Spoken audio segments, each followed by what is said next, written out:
So the Big Bang, the very beginning, in the past. What about the future?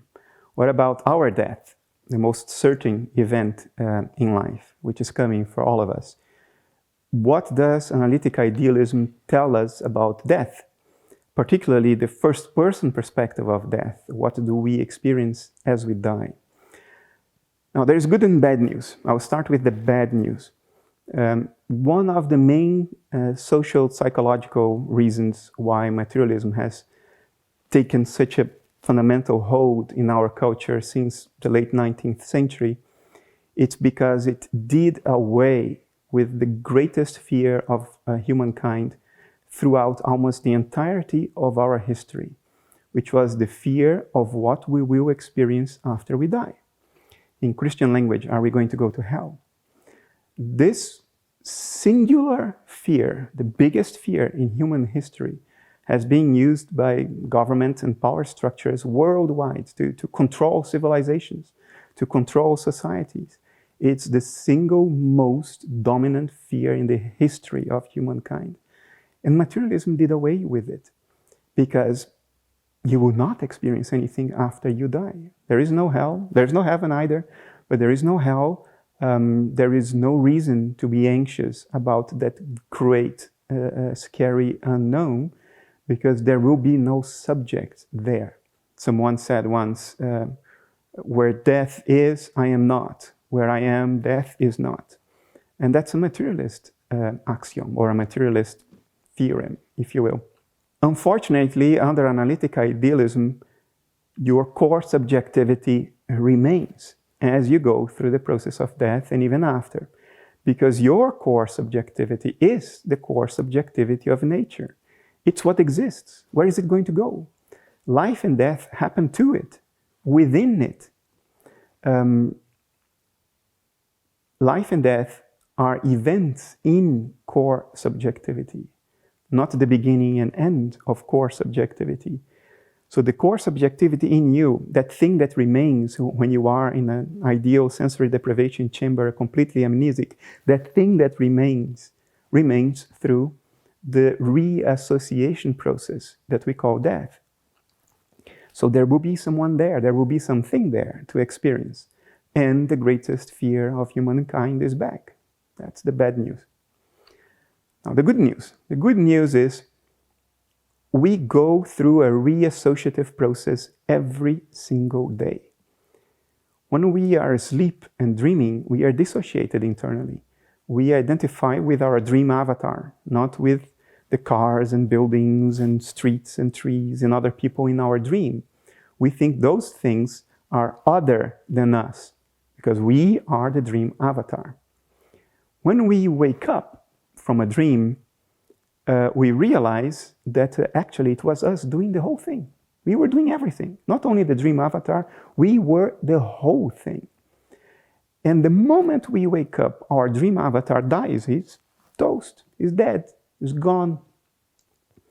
But nobody goes around mourning the death of their dream avatar every morning, because you realized that you were it, but it was not you. In other words, you were the superset. Your dream avatar was something you were doing, not what you are. And the same applies, hierarchically speaking. We can transpose that one level up in the hierarchy of nature and say it's the same thing regarding life and death. We are alters or dissociated dream avatars. And I think we don't have any reason to think that when we die, our reaction will be any different than it is when we wake up in the morning and our dream avatar is dead. In other words, I don't think we will go around mourning the death of our individual selves in this great play of life. Beyond that, I don't know. Only the dead know. And they haven't come back to tell me. So it's a great mystery. And we have to live with it. And it's scary.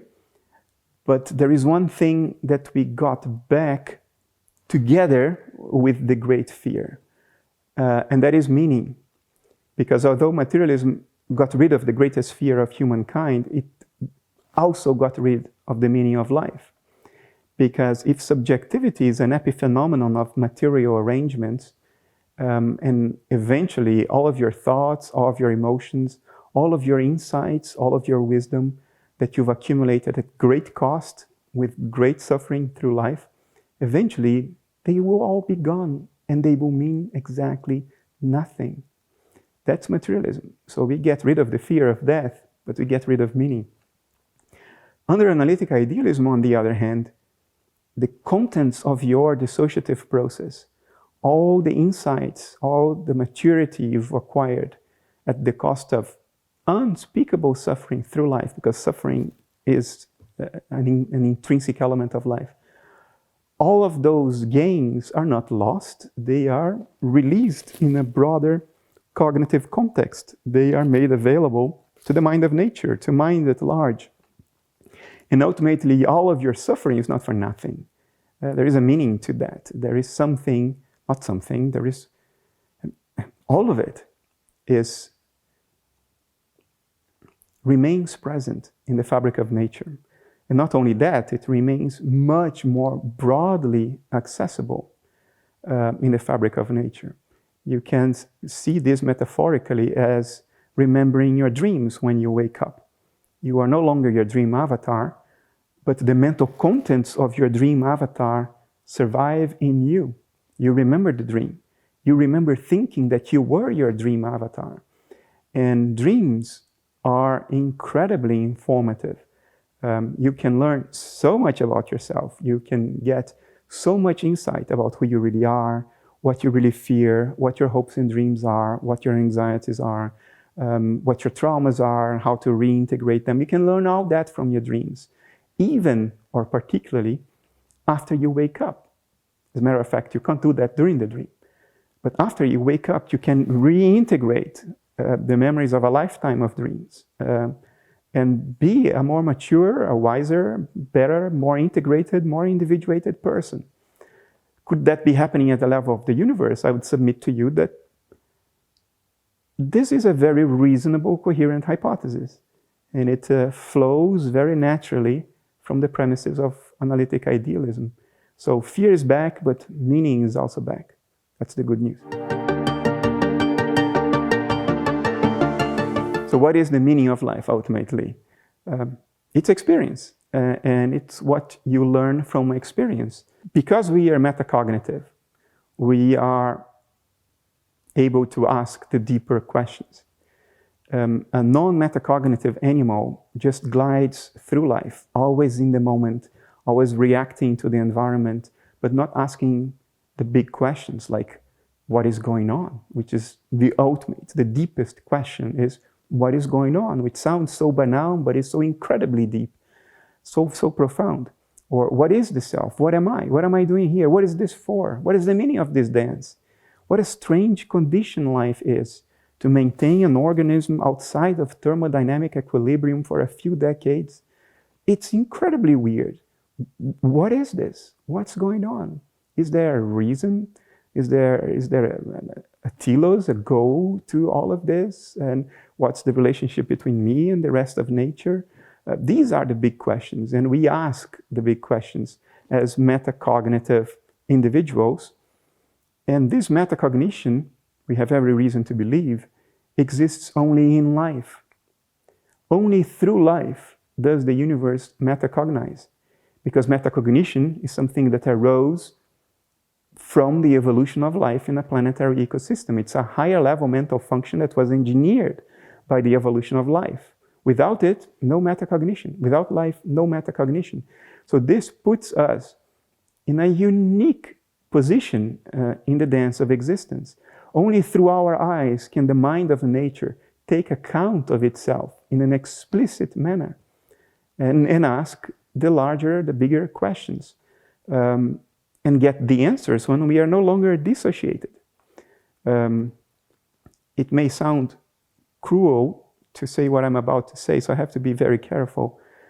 The intuition of the world's cultures and civilizations almost always has a seed of truth, even when it's distorted into morally despicable acts. I'll mention one morally despicable act. Animal sacrifice, or even human sacrifice, both of which have been practiced by cultures the world over, through most of history. Do I think that's okay? No, I don't think that's okay. We are all going to die eventually anyway. There is absolutely no need to speed up the process. And to speed up the process is actually to spit on the face of nature. It's nature that should decide when it's time. Not us, not the ego, to take the reins from nature and cut a life short. Having said that, there is a seed of truth to the intuition.